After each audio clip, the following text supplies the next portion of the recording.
What's going on, guys? Super Insane 18 here, and today I am going to be bringing you a Traptrix deck profile. Now, I know I'm a little bit late to the party. I'm sure you guys have been seeing multiple videos on this where 3 structure decks is good enough. Shoutouts to Pack, he has won multiple consecutive tournaments using nothing but 3 structure decks, but I took a little bit of extra time because I wanted to elevate this deck to the highest possible ceiling they can have using cards that are not included in the structure deck, and that is exactly what I'm bringing you guys today, so let's jump on it. Okay, so we're going to start things off with 3 of the best normal summon in the deck. That is going to be Traptrix Mermelio. Shout outs to the Astral Pack Supers that I've been holding on to for years. This is just a very consistent card because on normal summon it is able to search you any of your normal trap holes, which is the name of the deck. Doing so will be able to get you into either very powerhouse floodgates or extenders with some of the new traps that we got. And then you just link it off into the link 1, Traptrix Sarah, and it just lets you get everywhere you need to get. So I think this is just the best normal summon. Then we are playing 3 copies of Mantis. Now, this card up until this structure deck didn't really have a place in the deck because there was nothing worth searching that was worth wasting your normal summon for, because the other normal summons that the deck has were just much more powerful. That being said, with this deck now being able to give you multiple normal summons in a turn, as well as a specific monster that can summon itself as well, Mantis has a little bit more of a niche spot in the deck. That being said, I am considering dropping this to 2. The main reason is it's just not as good as some of the other normal summons, even though it is better than it used to be. And there is another monster that I only play 1 copy of that I would like to bump to 2. In testing, 3 Mantis just seemed a little too much, so moving forward, I'm probably going to be playing this at 2, but for now, we have it at 3. Then we are playing 2 copies of Dionia.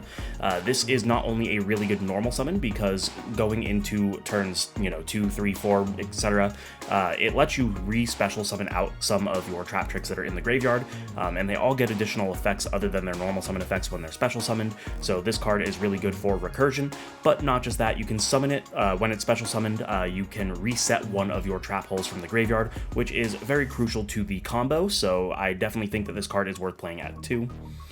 We have 2 copies of Arachnocampa. This is one of the new ones from the structure deck. It lets you special summon itself as long as you control a Traptrix, but then for the rest of the turn you are locked into plants and insects, which is why we are only playing 2, because sometimes, as you'll see in the extra deck, there are other monsters that we want to go into, so we don't necessarily want to lock ourselves, but depending on the hand, it's a very, very good extender, and it lets us end on very powerful cards like Traptrix Rafflesia relatively easily. And then the last of the actual Traptrix monsters is Pudica. This is the one that I said I was only playing 1 of that I want to bump to 2. The reason I want to bump this to 2 is because it is able to not only search for your field spell, which the field spell is incredible. It not only gives you another normal summon, but it also does some other stuff that we'll talk to when we get there in the profile. But when it is special summoned from the deck, it can banish a card your opponent controls, and then banish a monster, and then they'll be able to summon it back on the next standby, but that's not really what's important. What's important is that in combination with something like Traptrix Sarah, it acts as another form of disruption. So I think having it at 2, 1 to summon and search the field spell, and 1 to summon from deck, I think is really, really incredible. Then on to some of the more expensive cards. We are playing 3 copies of Fenrir. Now, I know that this isn't what a lot of you want to see. A lot of you are going into Traptrix wanting it to be a budget deck, but this card is just incredible. Not only is it Earth, so it synergizes with the rest of the Traptrix as far as going into some of the extra deck cards, but it's also another form of interruption that you can throw on your end board. There have been plenty of times in testing where I would end on a Fenrir, a Rafflesia, a Sarah, and like 3 or 4 back row, and that's just like multiple layers of interruption, and I think that that's just incredible. Really good card. If nothing else, it's an extender, but at best case scenario, it's just another interruption on your end board. We are playing 2 copies of Lord of the Heavenly Prison. Now, honestly, this card isn't as good for the reason that you would think. A lot of people like it because it's able to protect your back row. The reason I like it in this deck is because you can summon it and set another trap, meaning that you can set one of the new Traptrix traps, which will act as an extender on the following turn and allow you to push for game relatively easily. In my opinion, the protection of your back row is really just a added bonus.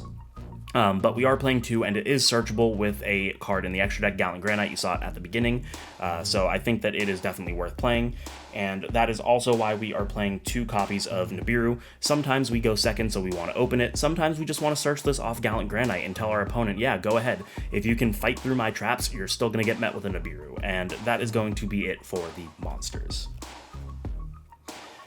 Onto the spells, we are playing a very, very small spell count.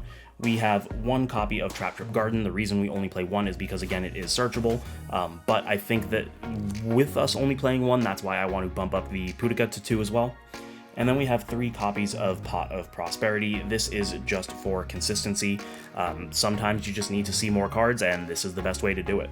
And that's going to be it for the spells. On to the traps. We've got 3 one-ofs for the trap hole cards. We have 1 Bottomless Trap Hole, 1 Gravedigger's Trap Hole, and 1 Traptrix Trap Hole Nightmare. And all of these have some very niche purposes. The Bottomless Trap Hole is mandatory, specifically because Branded is a deck. The way that you end your end board, you are very susceptible to them normal summoning something like Albaz and then just fusing away like your Sarah or something else on your board. So Bottomless is a really, really good way to kind of get out of that because it will remove the Albaz from the field. Gravedigger's Trap Hole is also kind of mandatory because sometimes Rafflesia is your 5th summon, which leaves you open to Nibiru. So if they were to Nibiru you, Rafflesia can send the Gravedigger's Trap Hole from your deck and then negate the Nibiru and burn your opponent for 2,000. So I think that that's just worth having as well. And then the Traptrix Trap Hole Nightmare, I wanted to play more trap holes than I was seeing a lot of other decks play, because the trap holes are some of, if not the best cards to have, especially because the Dionia can set them back from the grave. So yeah, I think that the more trap holes you play, the better, but there are some that you just don't want to flood your deck with, which, speaking of flood, the next one is going to be Floodgate Trap Hole. I'm playing this at 2. I think that this is an incredible option going into this format because of Kashtira specifically. As soon as they special summon one of their monsters, whether it's Unicorn, Fenrir, whatever, you can permanently put it face down, and now, unless they have Birth, they really can't play out of that for the rest of the game. You can leave that on their field for as long as you personally want, and just prevent them from playing, which is really incredible. So I think you definitely want it at 2. Yeah, it's just a really, really strong card. Then we have a new one. We've got Terrifying Trap Hole Nightmare. This is also just really good into this format. Not only can it destroy a monster with 2,000 or more attack, which is a vast majority of the format, but if you have a trap hole in your grave as well, you can go ahead and banish another card from graveyard. So you can even use it as some form of interruption as well. Next, we have 3 copies of Traptrix Holotea. This is probably the most insane support that this deck has gotten. Not only is this card an extender, but it is also a monster reborn as well when it's in the graveyard. You can activate it the turn it's set by discarding a normal trap, and then summon it to your side of the field as a level 4 monster, which just synergizes with the deck in general. And then you can also banish it from graveyard to reborn a Traptrix monster from your graveyard as well. You can only use 1 effect each turn, but it's still really, really good. Not just that, this is one of the cards like that I mentioned off of Heavenly Prison. You can go ahead and when you summon the Heavenly Prison, set the Holotea, and then on the next turn the Holotea becomes an extender as well, and it's just really, really incredible. We are playing 2 copies of Compulse. We do need a lot of normal traps, so I tried to make my normal trap lineup that are not the trap hole cards very, very relevant to the meta. Compulse is able to get rid of a lot of problematic cards. We are playing 3 copies of Infinite Impermanence. Not only is it a normal trap, but it is also technically a hand trap, so it's definitely good for when you want to, or not when you want to, but when you get stuck going second, and then even if you're going first, you just set it, and it just adds consistency to your deck, especially when paired with something like Sarah. And the last card is going to be Lost Wind. We have 3 copies of that. It is like an Infinite Impermanence, but it recurs itself from the graveyard, and it is a permanent half of the monster that it negates. So it keeps you alive as well, because this deck does have a lot of very low attack and defense monsters. So that's going to be the main deck at 40 cards. Let's show you guys the extra.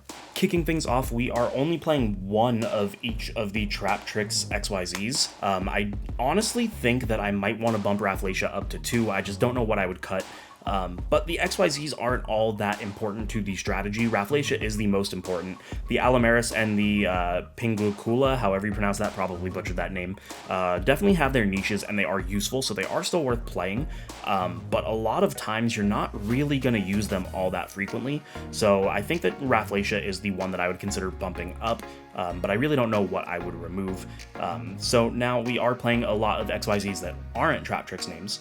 We have a copy of Gallant Granite. This can search both the Lord of Heavenly Prison and the Nibiru, and there's a really cool combo that you can do when you have the field spell, where you can pretty much make this, use its effect to search. The field spell can then banish the Gallant Granite and resummon a Traptrix. That way you can go into something more important like the Rafflesia.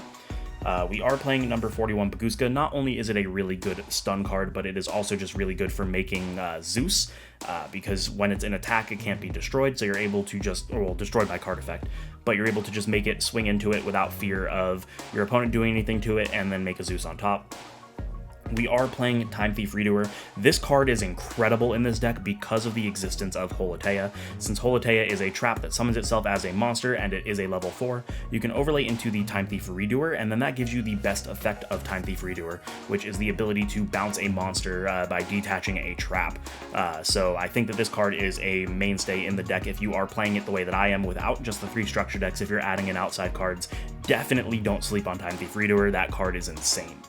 And for the last XYZ, we are playing the 1 copy of Zeus. Again, sometimes you just need to clear a board. There was a game I was playing yesterday in tournament against Drytron, and he set up his board. I was able to go into the Baguska and Zeus the board away, and yeah, that kind of just won the game for me, because then I just set 4 and passed, and it was a really good turn.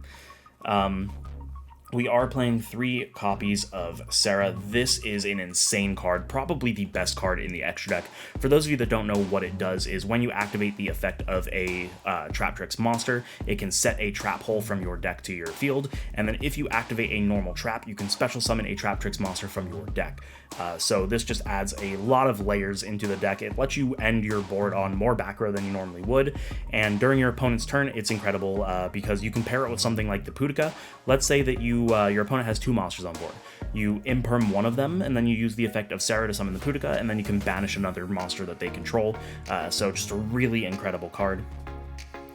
Then we are playing 1 copy of Asa, because everything in the deck is Earth, and going into a Cash Hero format, stealing opposing Fenrirs is really, really nice. We are only playing 1 copy of the Kularia. Its effect just really doesn't come up all that often, but it's worth having in for the utility. And the same can be said about the Adipus. The Adipus is really good just for OTKing, because it gives all of your Traptrix plus 1,000. So it's worth having there, but it's not really worth playing more than 1 of. And then finishing off the extra deck, we are playing 1 copy of Nightmare Unicorn and 1 copy of Access Code. This is just a way to go for tons of damage, because going into your second turn with cards like Holotea and everything, you're able to just swarm the board really, really easily. If your Sarah survived the turn, then Sarah's going to summon another one when you activate a trap. So it's just really incredible and really good for pushing for game, and that's going to be it. And there you guys have it. That is going to be my Traptrix deck profile using cards that are not included in the structure deck, just because it really raises the ceiling and potential of this deck. I hope you guys enjoyed it. If you did, you know the deal. Make sure to subscribe, hit the notification bell, like, comment, share with friends. Maybe consider supporting me on Patreon. I haven't made a side deck for this deck just yet, but when I do, it will go up on my Patreon. That's where all of my side decks are posted, so if you ever want to see them, they are available for the lowest tier. Thank you guys so much for watching. I will see you in the next one.